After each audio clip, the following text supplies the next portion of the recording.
Eu sou a Ana Costa Silva, sou artista visual e trabalho, acho que muito nas interseções assim entre artes visuais e artes cênicas, cinema. Venho tem um caminho que não é exatamente o caminho mais comum assim, né? Não estudei arte na faculdade, estudei cinema. Só que muito cedo, assim, no meu processo de formação, eu fui percebendo que eu não tinha tanto interesse no cinema narrativo, assim, né? Na coisa de escrever um roteiro, depois filmar esse roteiro. É... Acho que o meu interesse estava muito mais em criar processos e, e ver de que forma esses processos iam se dando, às vezes em filme, às vezes não. E no final da faculdade eu comecei a me perguntar muito sobre por que necessariamente esses projetos precisam ser filmes para uma sala de cinema. Talvez eles precisem ser outras coisas. Então, eu acho que aí eu fui buscar estudar outras coisas e conhecer outras possibilidades de desenrolar, assim, no que eu estava interessada. E eu também trabalhei muito tempo como assistente de direção em set de filmagem, que eu acho que isso foi muito importante, assim, para o tipo de trabalho que eu faço hoje em dia, assim, né? Coisa de observar as dinâmicas, as relações entre as pessoas, as formas como cada um está existindo dentro de uma situação ali que é uma situação construída de alguma forma e uma certa pressão ali acontecendo. Então, acho que muito do trabalho que eu faço hoje em dia tem a ver com esse tempo trabalhando em equipe, trabalhando com pessoas diferentes. Acho que o meu trabalho lida principalmente com as fragilidades humanas, assim, sabe? Com a forma como cada um existe, com as relações que são criadas. Alguns desses trabalhos são efêmeros, são situações mesmo que eu crio, situações de uma certa intimidade, um certo estranhamento. Acho que eu tenho muito um interesse sobre como parar o tempo, sabe? Acho que esses são as minhas maiores motivações. E alguns desses trabalhos se desenrolam como essas situações efêmeras e outros com vídeos ou instalações ou sons. Então eu não tenho também um interesse específico por nenhuma técnica, assim, sabe? O Assíntotas foi um trabalho muito importante, assim, para mim. Primeiro porque eu levei 4 anos para fazer. Então, e é um trabalho muito grande. Ele foi o meu primeiro projeto, assim, que não era para uma sala de cinema, sabe? Embora ele lide também com muitas, até na forma de fazer, é um trabalho super cinematográfico. Vejo um desejo de criar uma relação fictícia com pessoas reais.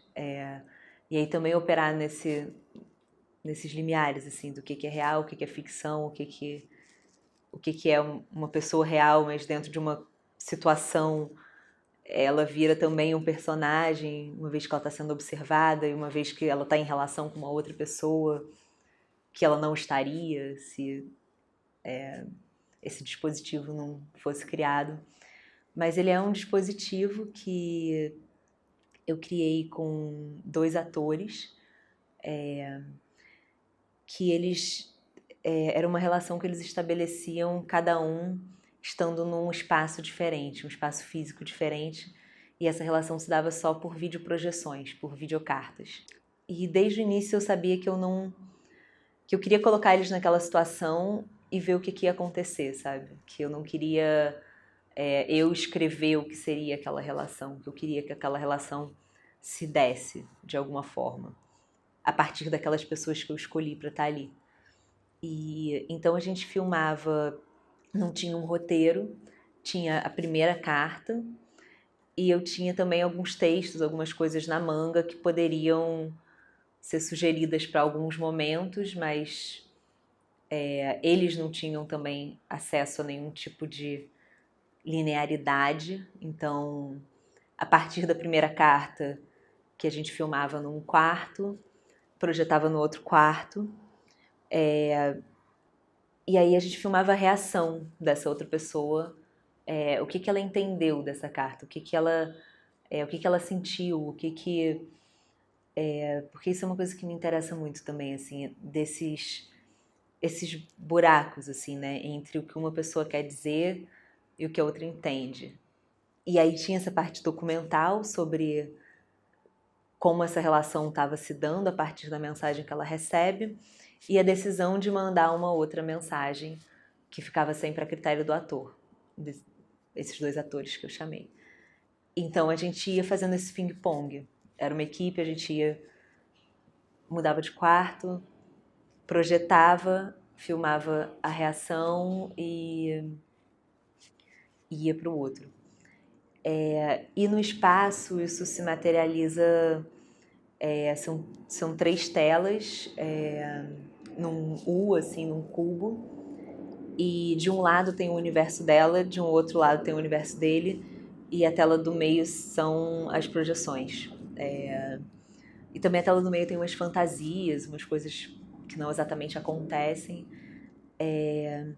Mas eu acho que eu queria espacialmente também lidar com essa distância entre os universos de cada um, sabe? Essa coisa que não toca, né? Essa coisa que não toca. E essa possibilidade de uma relação e do que cada um tá colocando nessa relação, de como cada um enxerga o outro. E a assíntota é um termo da geometria analítica que eu aprendi na escola com 16 anos, e eu lembro quando eu aprendi isso, foi realmente assim, uma das poucas coisas que eu lembro de ter aprendido em matemática que realmente me marcou, assim, que eu olhei e falei, caramba, que é uma linha imaginária, é uma curva que vai tangenciando essa linha imaginária e vai ficando infinitamente mais próxima, mas nunca toca. Então, tem essa ideia de que eles estão mais perto, mais perto, mais perto, mais perto, mais perto, mais perto, mas nunca vai se encontrar. Então é como se fosse um encontro no infinito, assim, né? E eu sempre achei isso muito bonito, muito triste, essa ideia desse encontro no infinito. E assim como esses dois atores, que eles nunca vão se encontrar, mas eles estão sempre lidando com essa iminência desse encontro e também com o encontro, que é um encontro através das cartas, né? E acho que no Assíntotas também tem um interesse muito na experiência daquelas pessoas, sabe? Que a gente ficou uma semana filmando, uma semana cada um num quarto, sozinho. Eles só tinham contato com a gente quando a gente chegava. E então, tipo, como que tinha uma coisa muito... Eram jovens artistas como eu, assim, sabe? E muito entrando em contato com o próprio processo de trabalho, com a razão de estar aqui, com as motivações dessa relação e de estar fazendo esse trabalho também, e de estar dentro desse quarto. Então, isso era um interesse meu, assim, também, de criar essa situação, e que é uma situação de intensidade, assim, e ver o que acontece. Eu acho que quando eu fui fazer mestrado, assim, eu era muito nova, o Assíntotas foi minha tese de mestrado, e acho que foi um momento que eu fui morar em Nova York, ganhei uma bolsa, estava totalmente sozinha naquela cidade, assim, era frio, era muito competitivo, foi uma situação bastante desconfortável e importante, assim, para mim. E acho que eu comecei muito a questionar, tipo, qual era a espinha dorsal, assim, do que eu estava fazendo, né? O que realmente está em jogo? O que seria, tipo, a unidade mínima disso? E eu gosto muito de pensar nessa coisa de unidade mínima, assim, de tipo, né, se você descascar, se você tirar tudo, o que sobra, né? Que, sei lá, eu imagino que para outros artistas, talvez o desenho tenha essa relação, talvez a coisa do lápis e o papel, né? E aí eu comecei a fazer esses trabalhos de encontro um a um comigo, e primeiro no meu ateliê, e quando tinha ateliê aberto, essas coisas, de me colocar numa situação dentro de uma cortina, e eu começava contando uma história para a pessoa que entrava. E era sempre uma história de alguma coisa que estava me atravessando, de alguma coisa que estava viva em mim, assim, sempre relacionada a alguma experiência de estranhamento, de se sentir vivo. E eu percebi que isso, de alguma forma, tinha muito a ver com os textos do Assintotas também, com a situação do Assintotas, só que eu queria talvez me colocar mais diretamente, assim, né? Com menos mediação até do vídeo e do processo de edição. E isso é uma coisa que me interessa muito também, de estar sempre meio dentro e fora desse processo de edição, sabe? Alguns trabalhos serem a situação, e a situação é totalmente bruta, né? A situação é o todo daquilo, enquanto a possibilidade de editar é você construir alguma coisa a partir da situação, né?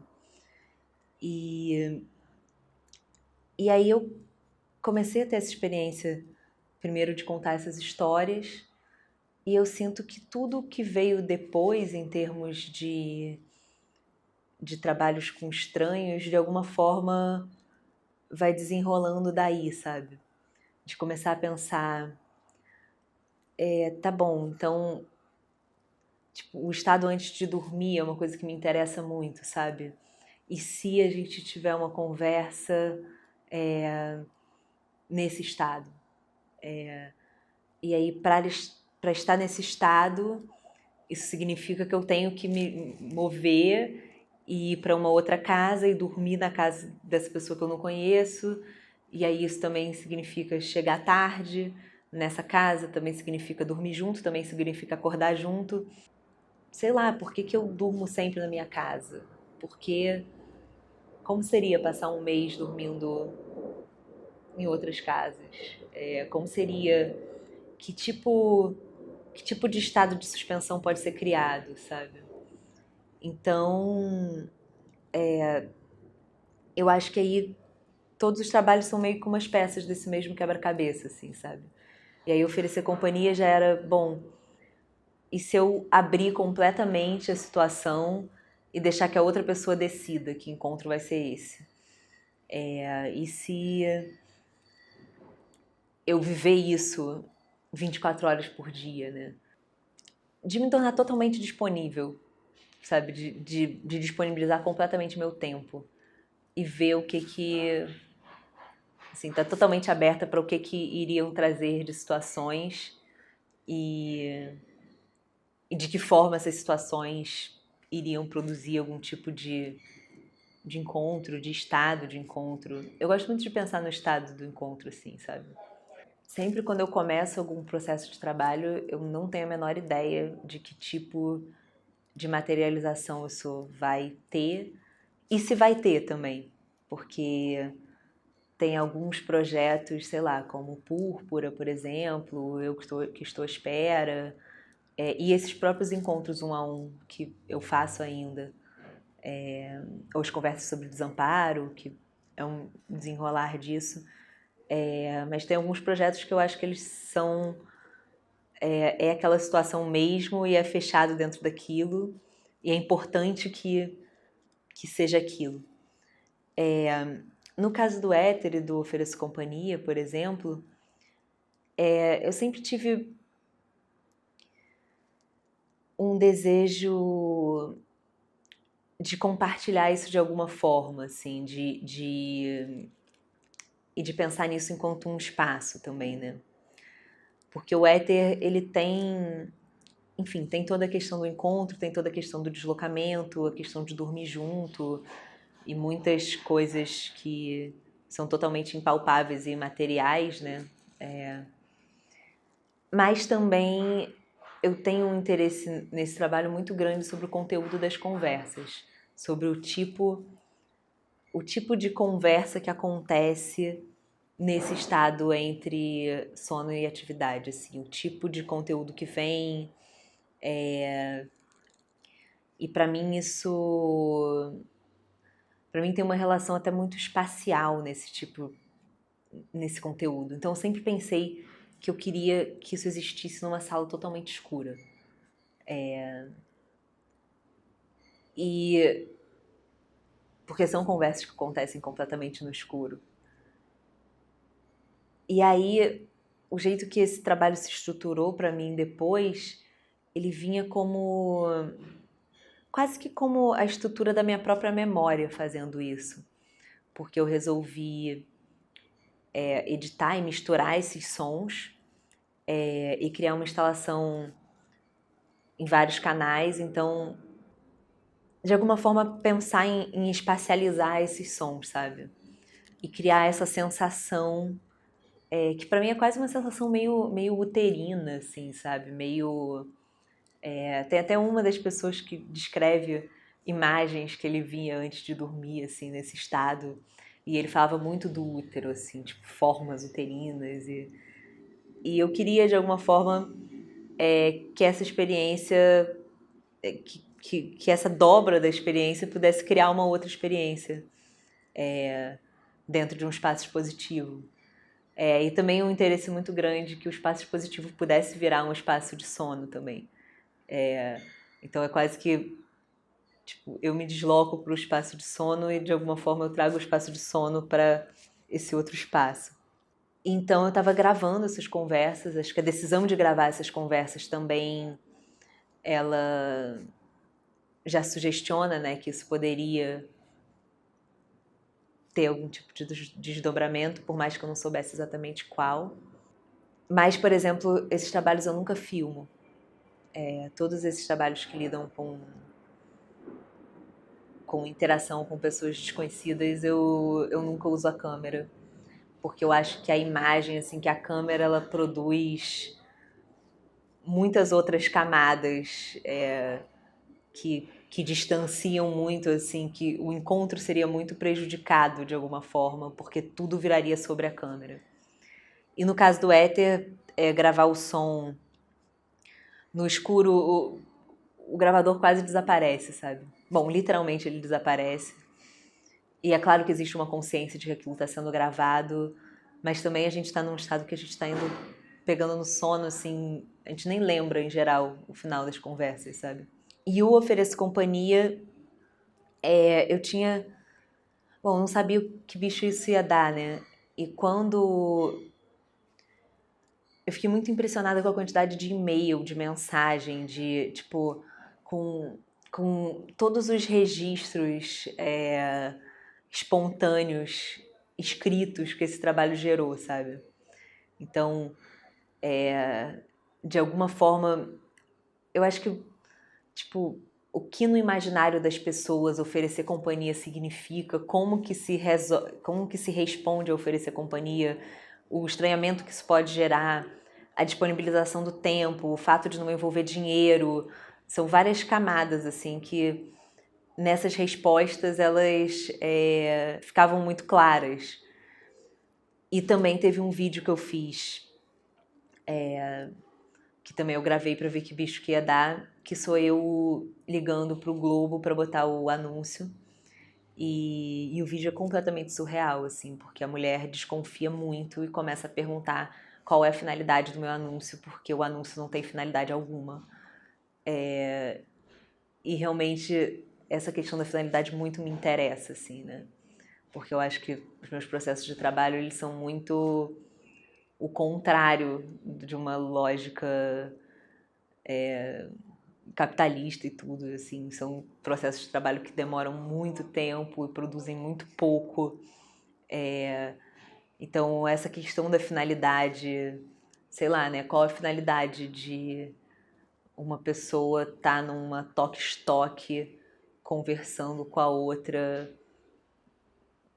sabe? Pegar um carro e ser levado para um lugar, dormir junto. Eu acho que a questão da finalidade muito me interessa, assim, acho muito precioso buscar momentos que não tenham finalidade alguma, porque as nossas relações estão muito contaminadas por essa questão da produtividade, né, e do uso mesmo, né, o que uma pessoa está extraindo da outra. E aí tem esse vídeo, que é uma loucura, que é eu falando com essa pessoa com uma voz completamente automatizada, falando, tipo, não posso botar o seu anúncio porque ele não tem finalidade alguma, se não envolve dinheiro, não tem finalidade, aqui é um site pago. Então, sei lá, às vezes, tipo, a materialização da coisa, ela meio que se impõe, sabe? Sim.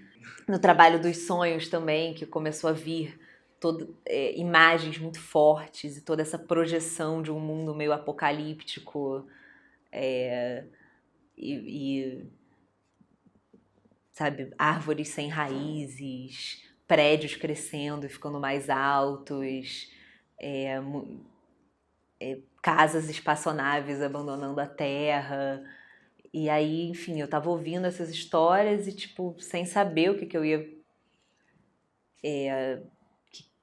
que fazer com isso. E aí, a partir dessas imagens, eu falei, caramba, tipo, se eu usasse um 3D, sabe? Se eu, de alguma forma, materializasse essas ideias de mundo que não existem e vão continuar não existindo, né? Vão ser imagens virtuais. E até uma coisa que eu penso, eu quero fazer os objetos também, né? Tipo, dar mais uma volta nisso.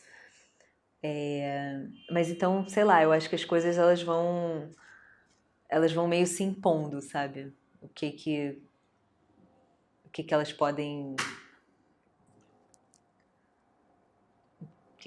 se desdobrar. Sim. Que é o caso do Púrpura, por exemplo, que são essas 5 atrizes, performers, que cada uma é um encontro 1 a 1 num lugar da cidade, são sempre lugares de consumo, assim, são aeroportos, shoppings, lojas de decoração, supermercado, e só que cada uma dessas histórias é delas, assim, o início desse encontro, ele é sempre autobiográfico. Então, sei lá, se muda a pessoa que eu tô trabalhando, vai mudar a locação, vai mudar a situação, vai mudar tudo. E se sou eu mesma fazendo também, vai ser outra locação, vai ser outra. E isso me interessa muito, assim, sabe? De explorar as minhas narrativas, mas também conversar e ver que outras narrativas podem impulsionar outras coisas, sabe? É curioso que ele é um ponto fora da curva, assim, mas por outro lado, eu acho que tem esse desejo de encontro impossível que aparece em muitos trabalhos também, né? E também a coisa de ser uma fogueira se apagando. Eu acho que assim, essa fogueira se apagando, por exemplo, ela me lembra muito o éter, sabe? Me lembra muito a coisa de estar ali no limiar, né? Do que tá vivo, o que tá morto, das últimas fagulhas, do que ainda existe. Então, ele é um trabalho que ele demorou muitos anos. O vídeo original, o primeiro vídeo dessa fogueira, eu filmei numa residência em 2012 que eu fiquei muito intrigada por essas brasas e, achando muito lindo, assim, muito que parecia o cosmos de alguma forma, sabe? Parecia, sei lá, uma certa evidência da mágica. E eu acho que a evidência da mágica é muito do que eu busco nos encontros também, sabe?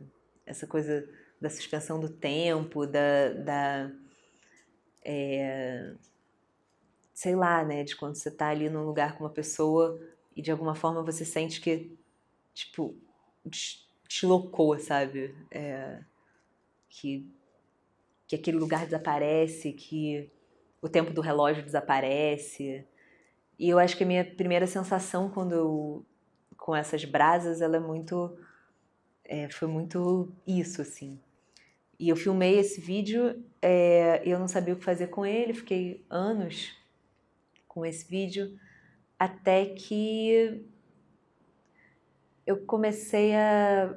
Fogo sobre o Lago é uma carta do I Ching. E foi uma exposição que eu fiz ano passado que juntava várias coisas, porque eu não sei, esse trabalho ele não veio sozinho, ele veio junto com um corpo de trabalho, assim, junto com uma série de fotos, junto com uma carta minha para minha mãe, da minha mãe para mim, e uma série de sonhos recorrentes de amigas próximas. Então, eu comecei a pensar assim, nossa, como é que seria projetar o fogo no aquário, na água? Primeiro na água, antes de pensar em aquário, era tipo, como seria projetar isso em água? Como seria que essas brasas, tipo, que se botasse água ali, né, já é uma coisa tão frágil, tão que se botasse água iria morrer.